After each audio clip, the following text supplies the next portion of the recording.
गणेश जी का एक नाम होता है ध्रुम वर्ण। क्या नाम है? ध्रुम वर्ण। गणेश जी का एक नाम होता है। जब हम धूप जलाकर में होता है, एक टाइम होता है, एक पल होता है, एक घड़ी होती है कि गणेश जी महाराज हमारे घर में आ गए।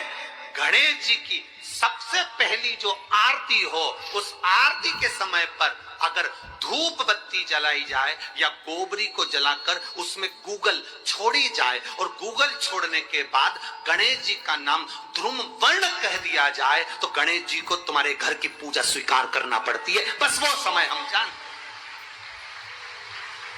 हम तो बस उतना जानते हैं कि शिव महापुराण में लिखा और मुद्गल पुराण में लिखा, गणेश पुराण में लिखा, गणेश जी का एक नाम होता है ध्रुम वर्ण। क्या नाम है? ध्रुम वर्ण।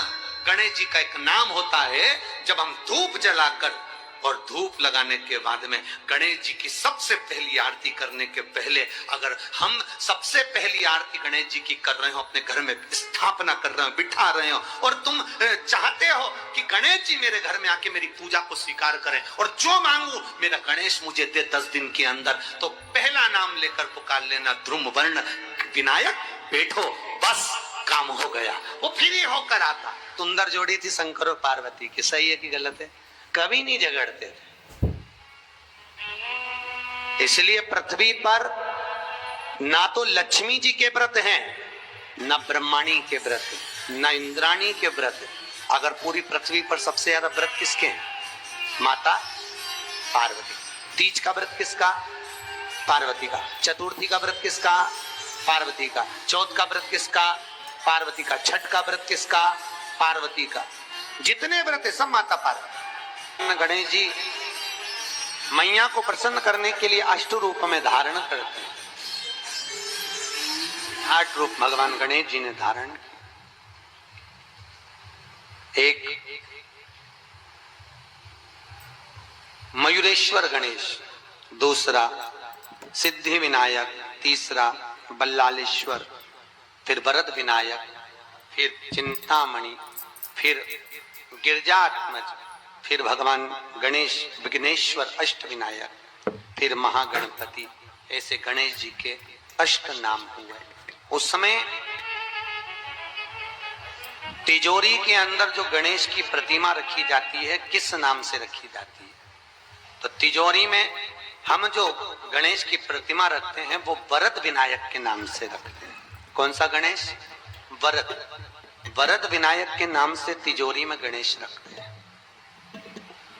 और वरद विनायक के नाम से गणेश जी तिजोरी में रखाते हैं। आपको कथा में कहा था, घर में सीधी सूंड का गणेश और व्यापार व्यवसाय ऑफिस में उल्टी सूंड का गणेश होना चाहिए।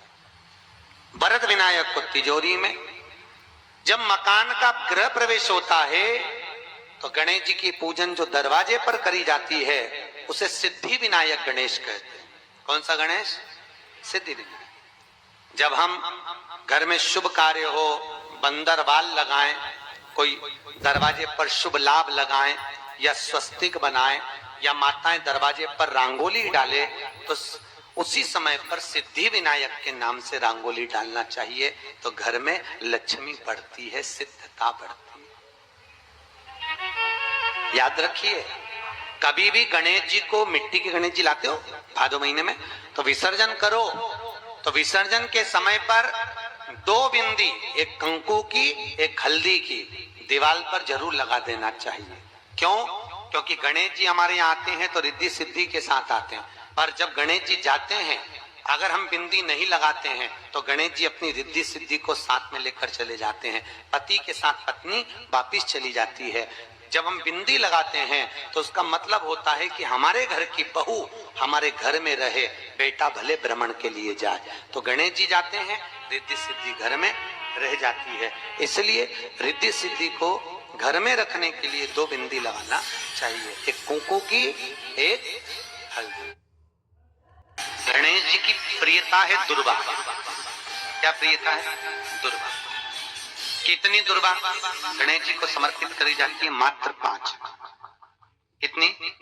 आज के जमाने में लोग गट्ठा बनाकर चढ़ा दें, वो अपनी जगह पर। 5 दुर्वा पंचम इंद्रियों को वश में करने के लिए और भगवान के 5 जो स्वरूप हैं उनको अपने भीतर उतारने के लिए पंच।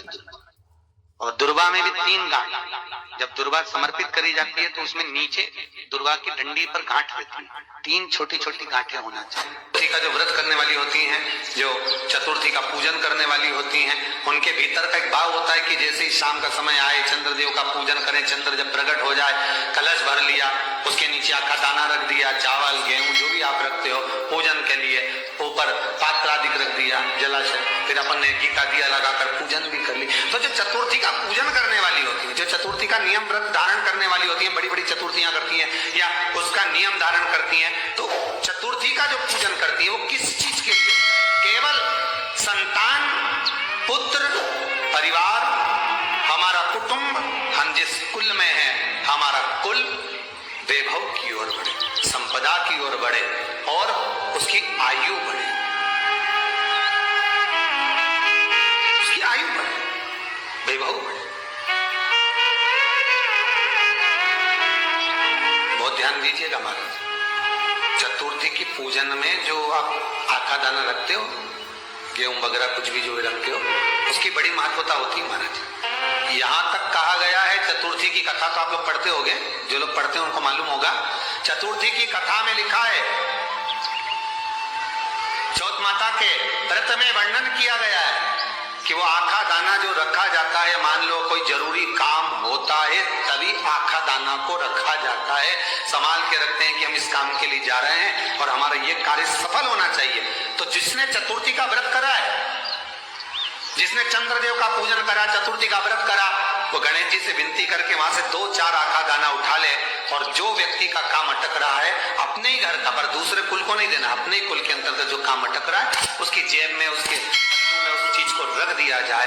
तो चतुर्थी जो अगली आती है, जैसे आप महीने की करते हो तो महीने की, और आप जैसे करते हो कि 4 अलग बड़ी बड़ी चतुर्थी करते हो तो उसके अनुसार आपका कार्य सिद्ध होता ही है। उस आखे दाने का इतना महत्व होता है क्योंकि चतुर्थी का व्रत करने वाली माता जब व्रत करती है तो स्वयं चतुर्थी की कथा में लिखा हुआ है कि पार्वती जी गणेश जी से चतुर्थी की कथा बचवाती। चतुर्थी की कथा बाची किसने थी? स्वयं गणेश जी महाराज। और सुनी किसने थी? माता पार्वती। बाचने वाले गणेश जी थे, सुनने वाली माता पार्वती। तो चतुर्थी की कथा जब होती है तो उसको स्वयं गणेश जी बाच रहे, तो व्रत कौन सुन रही है? माता पार्वती। और आपने जो आखा दाना लिया वो गणेश जी के भाव से लिया, गणेश जी से निवेदन करके, विनय करके, प्रार्थना करके उसको प्राप्त किया। जितने आस्था चैनल पर कथा सुन रहे हो, जितने फेसबुक और यूट्यूब पर सुन रहे हो, और जितने इस छत्तीसगढ़ की पावन धरा पर बैठकर सुन रहे हो, बहुत सावधानी से सुनना। एक छोटा सा कपूर का टुकड़ा जब आरती में जलाया जाता है तो ये कपूर क्यों जलाते हैं? इस कपूर का महत्व क्या है? इस कपूर का कारण क्या है? ये कपूर है कौन जिसको हम आरती में जला?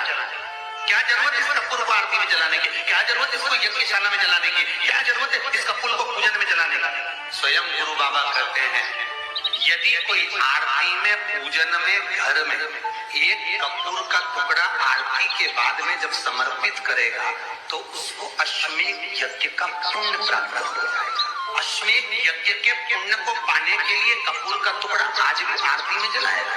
एक कपूर का टुकड़ा सुख का, इसीलिए हमारे यहाँ शास्त्र कहता है महाराज, जब आपको घर में अगर ऐसा लगने लगे कि 15 दिन से बहुत बेचैनी है, बहुत दुख तकलीफ लग रही है, कोई ना कोई बीमार पड़ रहा है, कुछ ना कुछ तकलीफें लग रही है, तो एक पीपल का पत्ता ले लो, उसके ऊपर कपूर का टुकड़ा ले लो, सारे घर में घुमाकर उसको दरवाजे के बीच मध्य में जला कर रख दीजिए। थोड़ी सी जला 20 से 25 मिनट के अंदर मकान में एनर्जी वापिस आ जाएगी, उस भवन में एनर्जी वापिस प्राप्त हो जाएगी। 20 से 25 मिनट के अंदर एनर्जी वापिस। लग रहा है कि यहाँ नेगेटिव है तो उसको पॉजिटिव बनाया जा सकता है। रात को 12 बजे शंकर जी के मंदिर में शिवलिंग पर चढ़ी हुई बेलपत्री को उठाकर शंकर मंदिर का शिखर देखकर चबा चबा कर खा लीजिए।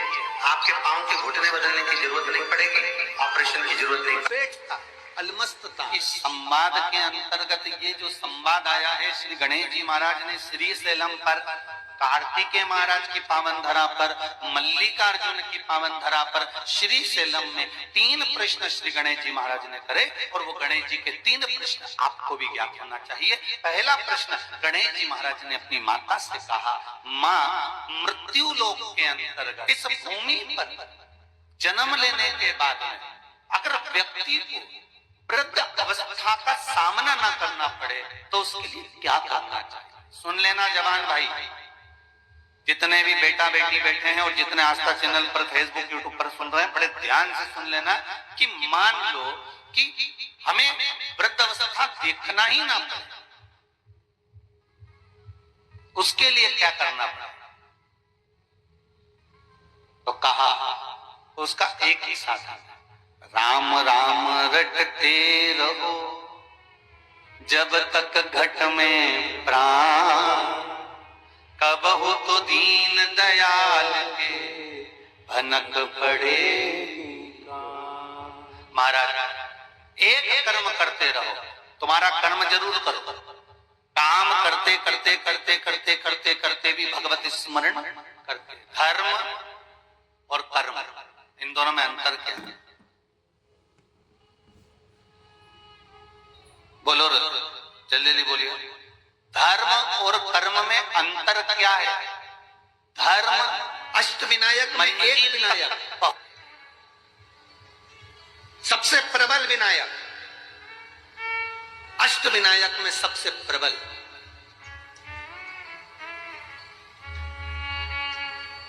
जहां के वृक्ष भी मोर का रूप लेकर आवाज लगाते हैं शिव जी को,